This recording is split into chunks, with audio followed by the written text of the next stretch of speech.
Hi friends, welcome to Indu's kitchen. இன்றைக்கி வீட்டிலையே ரோட்டுக்கடை மசாலா பூரி எப்படி பண்ணலான்னு பார்க்கலாம். வாங்க வீடியோக்குள்ளே போகலாம். இந்த மசாலா பூரி பண்ணுறதுக்கு மஞ்சள் பட்டாணியை காஞ்ச பட்டாணியாக டிபார்ட்மெண்டல் ஸ்டோரில் விற்கும். அந்த மஞ்சள் பட்டாணியை ஒரு 7 hours to 8 hours ஊற வச்சு வேக வச்சு எடுத்திருக்கேன். குக்கரில் வேக வச்சு எடுத்து வச்சுருக்கேன். உருளைக்கிழங்கையும் வேக வச்சு தோல் உரித்து எடுத்திருக்கேன். வெங்காயம், தக்காளி, மல்லி, புதினா இது எல்லாமே எடுத்து வச்சுருக்கேன். இப்போ மசாலா பூரி எப்படி பண்ணலான்னு பார்க்கலாம். அடுப்பில் ஒரு கடாய் எடுத்து வச்சுக்கோங்க. அதில் எண்ணெய் ஊற்றிருக்கேன். எண்ணெய் சூடாகட்டும். எண்ணெய் சூடானோடனே ஒரு 1/4 ஸ்பூன் அளவு மிளகு போட்டுக்கோங்க. ஒரு பட்டை போட்டுக்கிறேன். அன்னாச்சி பூ 1 போட்டுக்கிறேன்.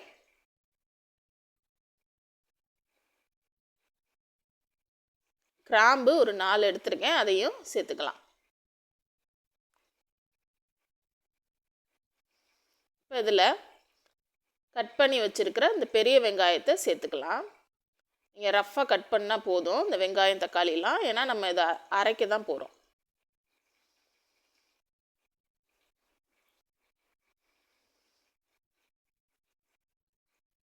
வெங்காயத்தை நல்லா வதக்கி விட்டுக்கோங்க.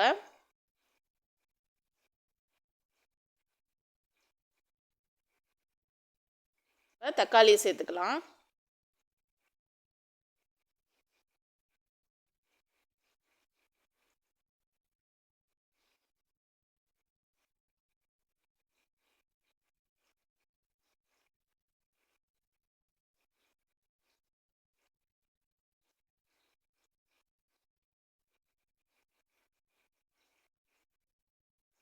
மல்லியும் புதினாவும் எடுத்து வச்சுருக்கேன், அதையும் இதில் சேர்த்துக்கலாம்.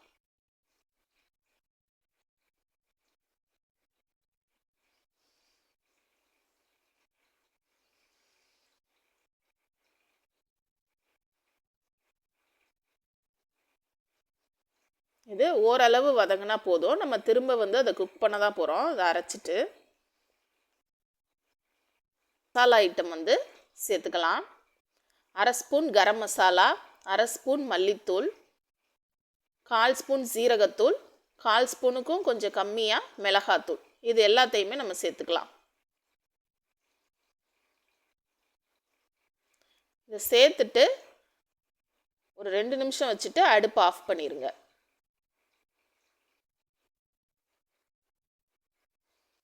இதை மிக்சியில் அடித்து எடுத்தாச்சு. மிக்சியில் அடித்த அந்த பேஸ்ட்டை இப்போ திரும்ப கடாயில் சேர்த்து கொதிக்க விடலாம். கொஞ்சம் தண்ணி சேர்த்து கொதிக்க விடுங்க.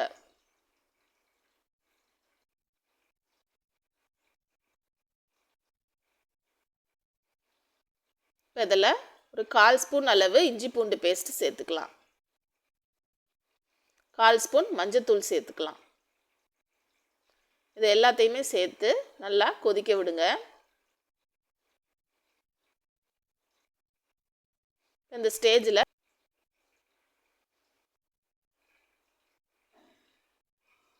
இந்த வேக வச்ச உருளைக்கிழங்க சேர்த்துக்கலாம்.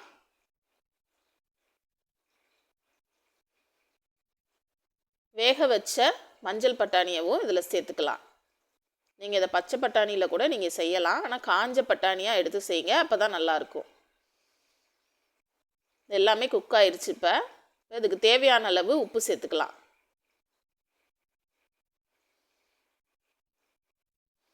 லாஸ்ட்டாக ஒரு 1/4 ஸ்பூன் அளவு சாட் மசாலா சேர்த்துக்கோங்க. லெமன் கொஞ்சமாக புழிஞ்சிக்கலாம்.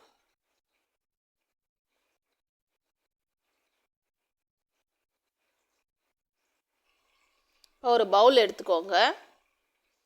இதில் இந்த மாதிரி டிபார்ட்மெண்டல் ஸ்டோரில், சூப்பர் மார்க்கெட்டில் இந்த மாதிரி பூரி விற்கும். அதை வாங்கி நம்ம யூஸ் பண்ணிக்கலாம், இல்லைன்னா நம்மளாவும் தனியாக செய்யலாம். இந்த மாதிரி பூரியை உடைச்சி போட்டுக்கோங்க.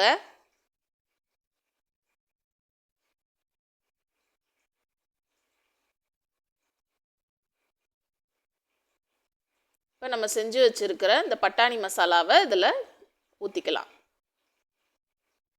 இதில் நீங்கள் பொரி இருந்தால் கூட நீங்கள் சேர்த்துக்கலாம்.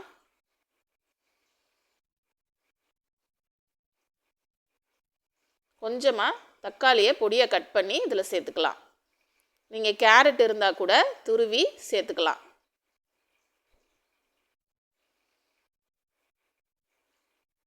கொஞ்சமாக வெங்காயம் சேர்த்துக்கலாம். மல்லி இலை சேர்த்துக்கலாம். அவ்வளோதாங்க, நம்ம ரோட்டுக்கடை ஸ்டைலில் வீட்டிலையே மசாலா பூரி செஞ்சாச்சு. இதே மாதிரி நீங்கள் ட்ரை பண்ணி பாருங்கள். சின்ன பசங்களுக்கு ரொம்ப பிடிக்கும். கட்டாயம் இதை செஞ்சு பாருங்கள். Thank you friends. தேங்க்ஸ் ஃபார் வாட்சிங். லைக் பண்ணுங்கள், ஷேர் பண்ணுங்கள், சப்ஸ்கிரைப் பண்ணுங்கள்.